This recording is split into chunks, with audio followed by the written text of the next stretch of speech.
तो hello guys, welcome to Manparaj academy. Today's topic is vital signs.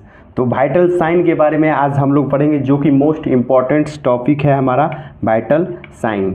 तो इसके बारे में पढ़ेंगे और बहुत ही अच्छी ढंग से पढ़ेंगे। इसका जो भी क्लियर्स टॉपिक्स है वो सारा क्लियर्स करेंगे, चाहे कुछ भी हो इसके अंदर, तो पूरा वाइटल साइन क्लियर करेंगे। तो सबसे पहला हम लोग इसके बारे में जानेंगे कि इंट्रोडक्शन क्या है, उसके बाद इसके पर्पस के बारे में जानेंगे, उसके बाद इसके टाइप्स भी हैं और इसके अंदर कौन कौन से कंपोनेंट्स आते हैं इसके बारे में भी जानेंगे। तो सबसे पहला हमारा आता है इंट्रोडक्शन। वाइटल साइन का क्या इंट्रोडक्शन होगा, तो सबसे पहला हमारा वाइटल साइन का इंट्रोडक्शन देखते हैं।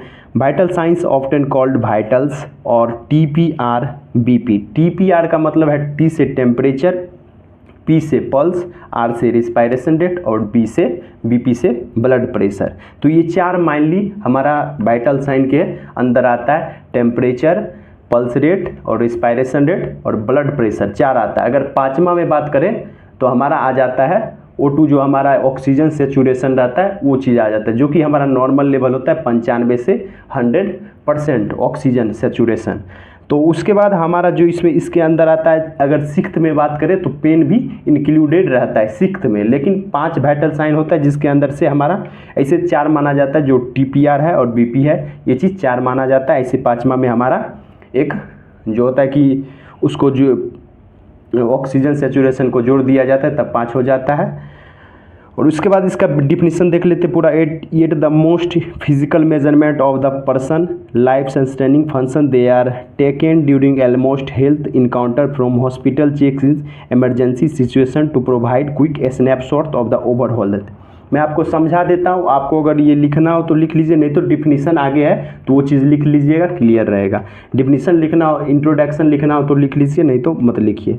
तो जैसे वाइटल साइन का मतलब सीधा कि हम सीधा बॉडी का जो भी फंक्शनिंग है, फिजियोलॉजिकल फंक्शनिंग है, जो भी फंक्शनिंग है या फिजिकल मेजरमेंट है, उस चीज़ को हम लोग नापते हैं इसके अंदर। और ये फर्स्ट साइन भी बोला जाता है, ये फर्स्ट साइन भी बोला जाता है।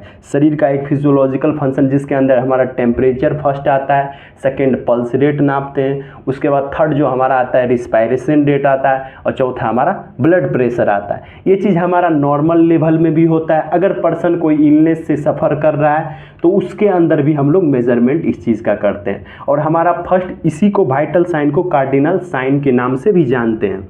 तो एक होता है ना कि जैसे इन्फ्लामेशन का कार्डिनल साइन क्या होगा, तो हर चीज़ का कार्डिनल साइन होता है, लेकिन वाइटल साइन को भी कार्डिनल साइन बोला जाता है। तो सबसे पहला इसी में 4 चीज़ जो होता है कि मेनली हम लोग देखते हैं, टेम्परेचर, पल्स रेट और रिस्पायरेशन रेट और ब्लड प्रेशर। तो इसके बारे में भी जानेंगे, पल्स रेट क्या होता है, रिस्पायरेशन क्या होता है, ब्लड प्रेशर क्या होता है, इसके बारे में भी अच्छी ढंग से पढ़ेंगे। लेकिन आप सीधा ये समझिए कि जैसे कि हमारा कोई भी पेशेंट अगर हॉस्पिटल के अंदर आता है तो उसका जो है कि एनालिसिस करते हैं या कोई भी डायग्नोसिस करते हैं, उससे पहले हम लोग जैसे फिजिकल एग्जामिनेशन करते हैं या जो भी करते हैं फिजिकल, जैसे ही पेशेंट अंदर आया, हॉस्पिटल के अंदर आया, तो हम लोग या किसी भी तरह से इलनेस अगर है उसको, तो पहले वाइटल साइन ही चेक करते हैं, जैसे कि टेम्परेचर, पल्स रेट, रिस्पायरेशन, इसी सब चीज़ से पता लगता है कि क्या है नहीं है। ये जो वाइटल साइन है ये फर्स्टली हम लोग का चेक करने का रहता है।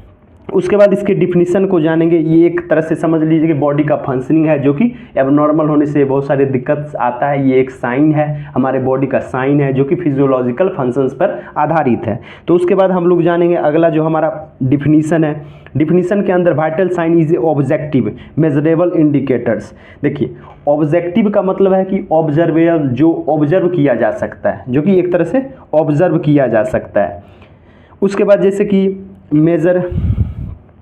मेजरेबल, ऑब्जेक्टिव का मतलब एक और भी डाटा जैसे होता है, ऑब्जेक्टिव डाटा अलग होता है और सब्जेक्टिव डाटा अलग होता है। ऑब्जेक्टिव डाटा वो होता है जो पेशेंट खुद बताएगा, पेशेंट जो बताएगा वो ऑब्जेक्टिव डाटा होगा। लेकिन हम लोग जो लेंगे या देख रहे हैं, जो चीज़ ऑब्जर्व कर रहे हैं, वो हो जाता है सब्जेक्टिव डाटा।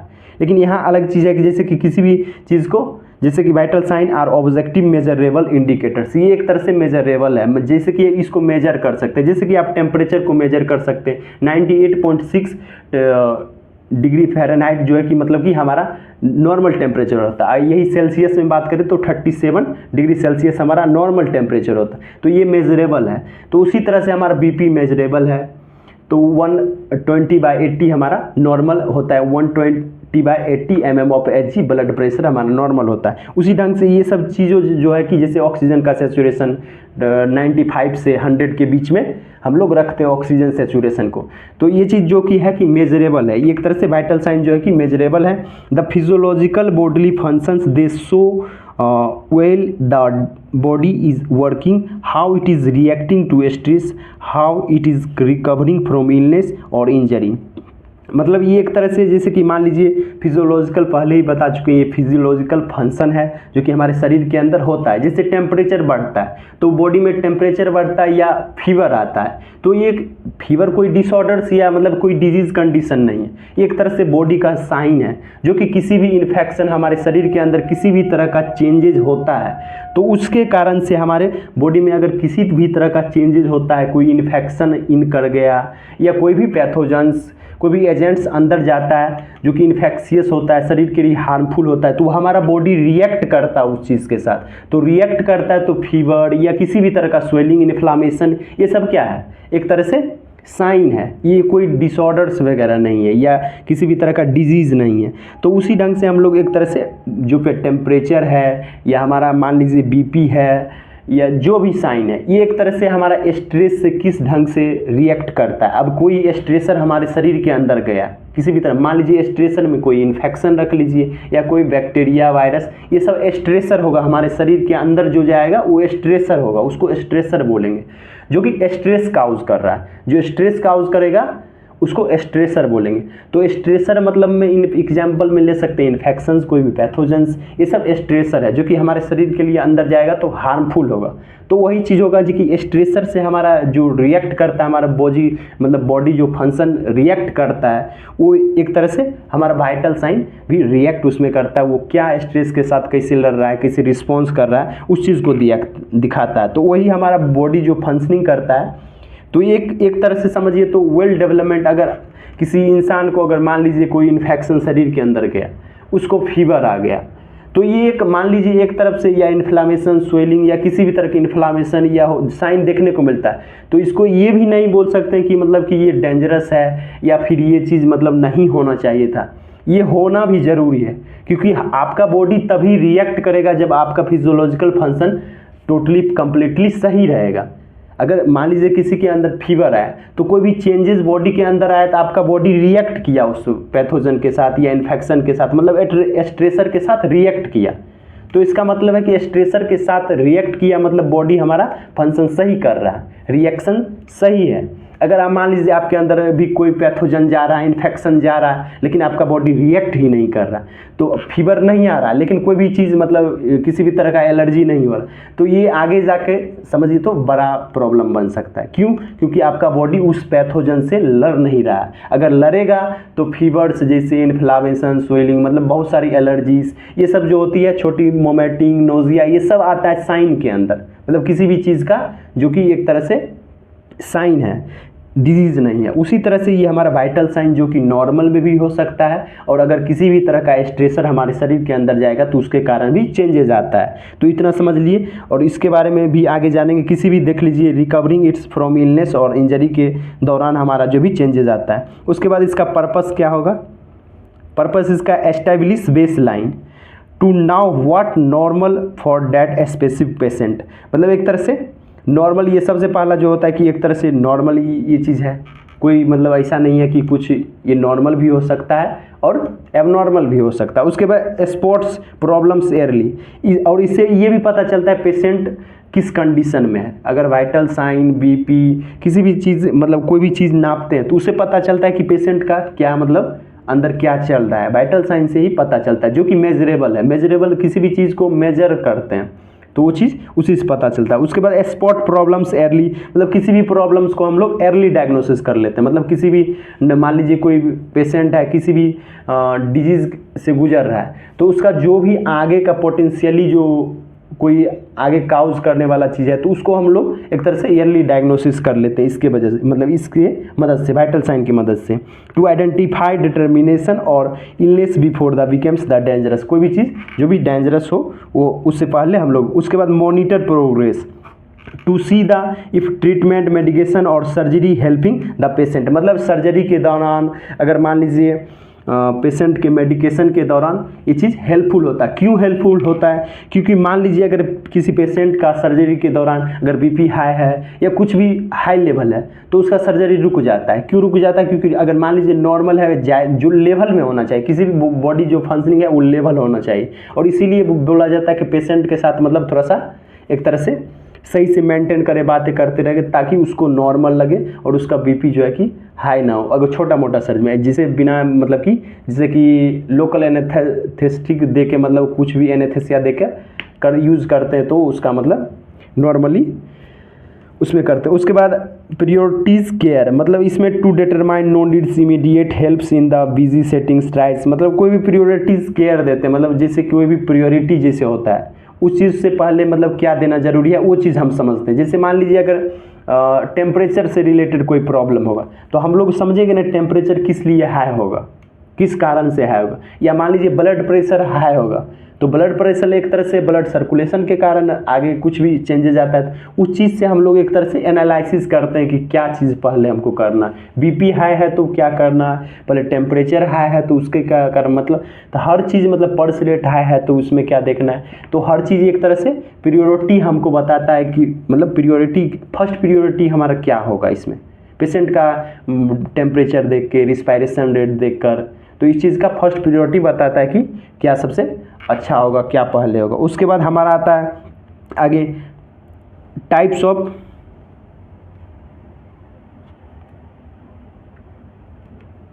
उसके बाद हमारा आता है टाइप्स ऑफ कोर और वाइटल साइन।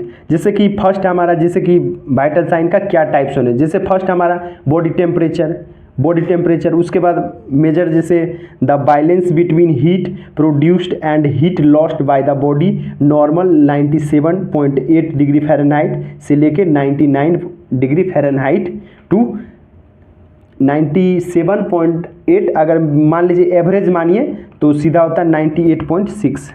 एवरेज अगर बॉडी का टेम्परेचर बोले तो 98.6 होता है। ऐसे नॉर्मल में 97 से लेकर 97.8 से लेकर 99 फ़ारेनहाइट तक होता है। उसके बाद सेल्सियस में 36.5 डिग्री सेल्सियस से लेकर 37 डिग्री सेल्सियस तक होता है। उसके बाद पल्स रेट का बात करें, मेजर्स बॉडी टेम्परेचर, मतलब हीट अगर मान लीजिए लॉस्ट हो रहा है, बॉडी से हो रहा है तो उसका एक तरह से टेम्परेचर घट रहा है, बढ़ रहा है, कुछ भी या हमारे शरीर के अंदर ही मतलब बॉडी एक तरह से टेम्परेचर प्रोड्यूस्ड करता है, किसी भी कारण से हो या मेटाबॉलिज्म के कारण भी, नॉर्मल कारण भी होता है टेम्परेचर बढ़ने का, अगर मेटाबॉलिज्म ज़्यादा बढ़ रहा है तो उसके कारण से भी होगा। उसके बाद आता है पल्स रेट सेकंड हमारा पल्स रेट है। पल्स रेट जो होता है कि हार्ट बीट पर मिनट कितना बीट रेट, मतलब कितना बार एक तरह से बीट किया, तो वो चीज़ देखते हैं, इंडिकेटिंग कार्डियोवास्कुलर हेल्थ से इंडिकेटेड मतलब होता है।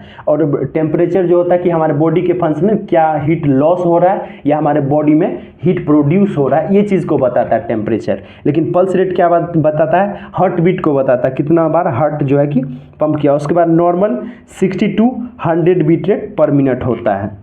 उसके बाद second things respiratory rate counts the breaths per minute to check lungs function. इसका जो रिस्पायरेटरी जो रेट के से पता चलता है हमारा रिस्पायरेटरी सिस्टम सही है कि नहीं सही है। जैसे नॉर्मल इसका 12 से 20 ब्रेथ्स पर मिनट्स होता है। उसके बाद ब्लड प्रेशर जो है कि हमारे आर्टरी के जो भी वाल का प्रेशर होता है उसी से माना जाता है, जो कि a measures the force of blood against artery walls, मतलब आर्टरी वाल्स का जो भी प्रेशर होता है उसी से हमारा ब्लड प्रेशर ना पाता। जैसे कि यहाँ लिखा हुआ नहीं है लेकिन इसका जो नॉर्मल ब्लड प्रेशर होता है 120/80 mm ऑफ Hg होता है। उसके बाद अगला हमारा आता है ऑक्सीजन सेचुरेशन को SpO2 से भी डिनोट कर सकते हैं। Often considered the fifth vital sign measuring oxygen levels of in the blood में कितना ऑक्सीजन लेवल है, ये चीज़ को मेजर करने के लिए भी हम लोग मतलब जानने के लिए भी ऑक्सीजन सेचुरेशन को मापते हैं। जैसे नॉर्मल इसका 95% से 100% होता है। उसके बाद अगला है कि नर्सिंग रोल क्या होगा इसके अंदर। नर्सिंग रोल सीधा बात रखिए एक्यूरेसी रहता है, कोई भी चीज़ एक्यूरेसी, इसको मेजरमेंट करते तो हम लोग एक्यूरेट में मतलब मेजरमेंट करेंगे। Using proper equipment and techniques to ensure correct reading, मतलब कोई भी चीज़ टेम्परेचर मतलब रीडिंग कर रहे हैं तो मेजरमेंट कर रहे हैं तो उसका सही से रीडिंग एक्यूरेसी करें, एक्यूरेट करें, ताकि पेशेंट का जो भी कुछ भी प्रॉब्लम्स हो रहा है तो उसमें ऊपर नीचे नहीं होना चाहिए। ब्लड प्रेशर एक्यूरेट नापे या कुछ भी टेम्परेचर नाप रहे तो एक्यूरेट, रिस्पायरेशन रेट या पल्स रेट कुछ भी नाप रहे हैं तो एक्यूरेट होना चाहिए। उसके बाद आता है interpretation, recognize when the reading abnormal based the patient age and health history. और उसके बाद इसके अंदर जैसे कि हमारा ब्लड प्रेशर या कुछ भी होता है तो एज के हिसाब से होता है। इन्फेंट्स में अलग रहता है हर चीज़, उसके बाद ओल्ड एज में अलग रहता है, उसके बाद यंग एज में अलग होता है। उसके बाद आगे है डॉक्यूमेंटेशन, इसका पर्पस है डॉक्यूमेंटेशन की प्रॉपरली करें, रिकॉर्डिंग जो भी चीज़ कर रहे हैं होता है रिकॉर्ड और रिपोर्टिंग, तो उसमें होता है कि जो भी चीज़ कर रहे हैं आप लोग प्रॉपर करें, रिकॉर्ड करें या प्रॉपर करें। उसके escalation immediately reporting abnormal results doctor और चार्ज नर्सेस, मतलब जो भी अगर इमीडिएटली रिपोर्ट करें जो भी अगर एबनॉर्मलिटीज आती है ताकि उसे इमीडिएट परफॉर्म करें। उसके बाद patient education explaining the process why it is the being done, मतलब कि एक तरह से जो भी पेशेंट को प्रोवाइड करना है, एजुकेशन प्रोवाइड करना है इस चीज़ से, कोई भी प्रोसीजर करने से पहले एक्सप्लेन करना है उस प्रोसेस को। उसके बाद हमारा क्वेश्चन आता है which of the following is the considered most reliable indicators of patient initial physiological deterioration. तो इसमें फर्स्ट आंसर हमारा आता है respiratory rate is right answer, क्योंकि इसमें जैसे कि most considered reliable indicator patient initially physiological deterioration, तो इसमें रिस्पायरेटरी रेट ही जो होता है कि सबसे प्रथम इसमें आंसर जो होगा सही रिस्पायरेटरी रेट होगा। When measuring blood pressure cuff that is too small for the patient arm will cause, तो इसका जो आंसर होगा a falsely high reading, a falsely low reading, no changes in reading in an accurate diastolic reading only. तो measuring blood pressure, तो इसमें जैसे कि falsely high reading होता है, जैसे measuring blood pressure cup is too small अगर blood cup है, जैसे कि यहाँ पर लगाते हैं जो भी कप होता है ब्लड प्रेशर का नापने वाला, तो वो अगर स्मॉल है तो उससे क्या होगा कि ए फॉल्सली हाई रीडिंग होगा। उसके बाद हमारा थर्ड क्वेश्चन आता है the nurse understand that which the area of brain acts as the body thermostat and regulating temperature, तो इसमें कोई दोहराई की बात नहीं, इसमें हाइपोथैलेमस होगा, क्योंकि टेम्परेचर रेगुलेट करने वाला हमारा रेगुलेटरी सेंटर हाइपोथैलेमस को ही बोलते हैं, और हाइपोथैलेमस ही मतलब थर्मो रेगुलेशन के लिए माना जाता है, और हाइपोथैलेमस ही टेम्परेचर को रेगुलेट करने का काम करता है। उसके बाद अगला क्वेश्चन हमारा है what is the normal adult respiratory rate, इसमें भी कोई दिक्कत नहीं, 12 से 20 इसका बी आंसर इज राइट। उसके बाद आगे राइट 12 से 20 ब्रेथ्स पर मिनट्स होगा। उसके बाद फिफ्थ में हमारा आंसर आता है a patient temperature is 105.2 degree Fahrenheit, which type of heat loss method is appropriate when using A fan, अगर फैन का यूजिंग करेंगे तो वो हमारा जो मेथड होगा इवापोरेशन होगा, इसमें डी आंसर इज़ राइट। तो उसके बाद thank you for watching videos.